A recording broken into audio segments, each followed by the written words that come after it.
Celebrate Pongal with இதயம். பொங்கலோ பொங்கல்.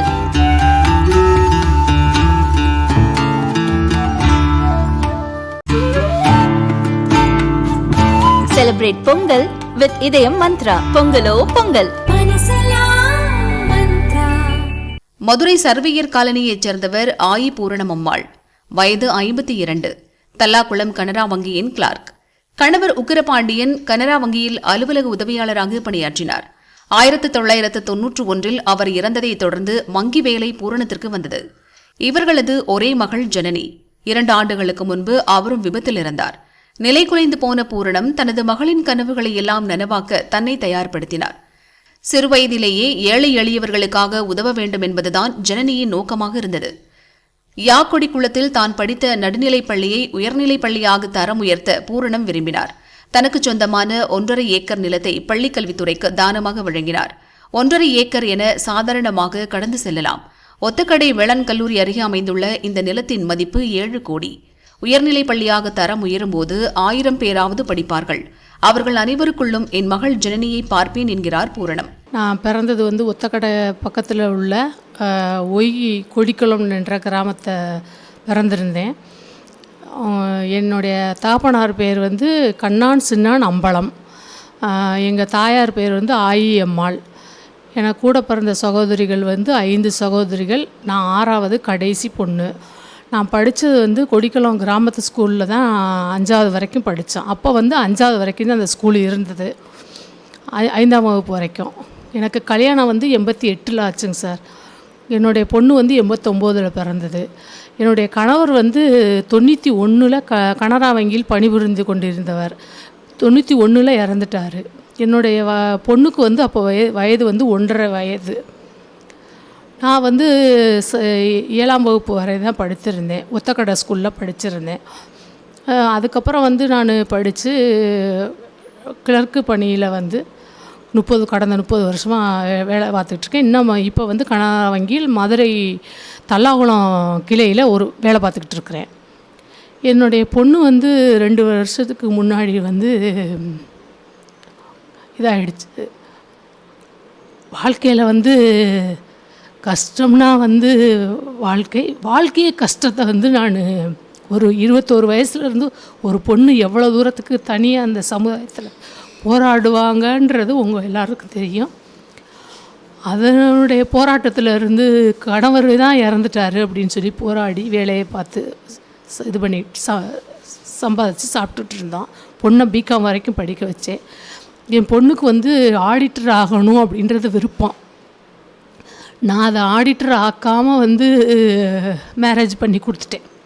அது என் பொண்ணுக்கு நான் பெரிய செய்த துரோகமாக நான் நினைக்கிறேன். பொண்ணு ஆடிட்டர் ஆக்கலையே அப்படின்றத நான் நினைக்கிறேன். என் பொண்ணு இப்படி இதானதுக்கப்புறம் 2 வருஷத்துக்கு முன்னாடி ஆனதுக்கப்புறம் கணவரை விட்டுட்டு இருந்தோம். கடைசியில் பொண்ணு நம்மளை விட்டுட்டு போயிடுச்சு. அதனால் அந்த உலகத்தில் இருக்கவே கூடாது அப்படின்றது எவ்வளவோ இருந்தேன். என் பொண்ணுடைய என்ன செயல் எல்லாமே எழுதி வச்சிருந்தது. என்னுடைய சொத்து, எங்கள் அம்மாவுடைய சொத்து. எங்கள் அப்பா சுயமாக சம்பாரித்து எல்லா பொண்ணுங்களுக்கும் 5 ஏக்கர் கொடுத்துருந்தது. அதில் தான் நான் 2.5 ஏக்கர் வச்சுருந்தேன். அந்த 2.5 ஏக்கரில் இப்போ 1 ஏக்கர் 52 சென்ட் ஸ்கூலுக்காக என்னை பொண்ணு என்ன சொல்லியிருந்ததுன்னா, படிப்பு, மாற்றுத்திறனாளிகள், கண் பார்வையற்றவர்கள், ஊனமற்றவர்கள்,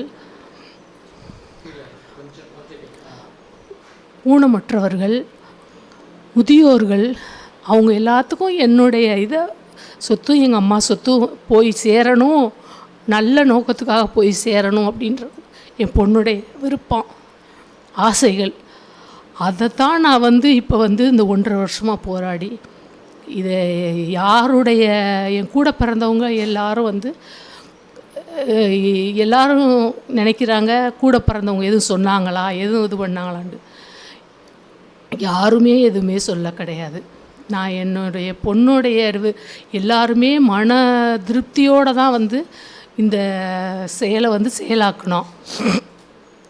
என் பொண்ணுடைய ஜனனியோடைய எண்ணம் வந்து நிறைவேறணும், அது சொன்ன அந்த இதை வந்து நமக்கு எல்லாரும் சேர்ந்து காப்பாற்றணும் அப்படின்றது தான் எல்லாருக்குமே குறிக்கோளாக இருந்து வச்சோம். அதை வந்து இப்போ நல்லபடியாக வந்து எதுவுமே வெளி தெரியாமல் பண்ணணும். நிறைய விஷயங்கள் நான் பண்ணிகிட்ருக்கேன், அதை சொல்ல விரும்பலை. இதை வந்து தெரியாமல் தான் பண்ணி நம்ம கொண்டு போய் சிஓ மேடத்திட்ட கொடுக்கணும் அப்படின்றது வரைக்கும் நான் எந்த ஒரு இதையும் வெளிக்காட்டிக்கிறாமல் பண்ணணும்னு இருந்தேன்.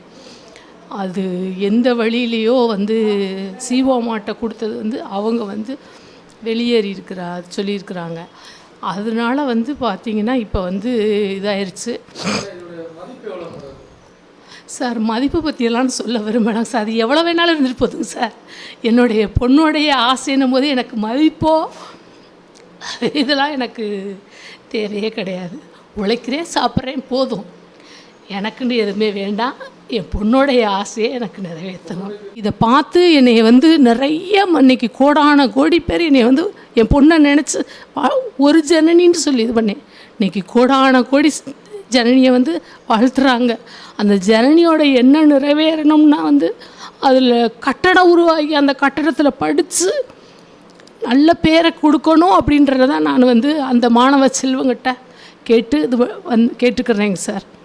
இது தவிர பூரணம் அம்மாளுக்கு ஒரு வேண்டுகோளும் உள்ளது. யோகா அமைப்பு ஒன்றின் மதுரை நிர்வாகிகள் 2 ஆண்டுகளுக்கு முன்பு இவரது இடத்தில் 10 சென்ட்டை தானமாக கேட்டுள்ளனர். பூரணமும் கொடுப்பதாக உறுதியளித்து கையொப்பமிட்டுள்ளார். பூரணத்திற்கு தெரியாமல் 93 சென்ட் நிலத்தை அவர்கள் பெயருக்கு பத்திரப்பதிவு செய்து ஏமாற்றினர். மனமுடைந்த பூரணம் அந்த நிலத்தை பெற வழக்கு தொடுத்துள்ளார். பள்ளிக்காக தானம் கொடுக்கப்பட்ட நிலத்துக்கு அருகிலேயே இந்த இடமும் இருப்பதால் அதையும் மீட்டு நல்ல காரியத்துக்கே பயன்படுத்த வேண்டும் என்கிறார் பூரணம்.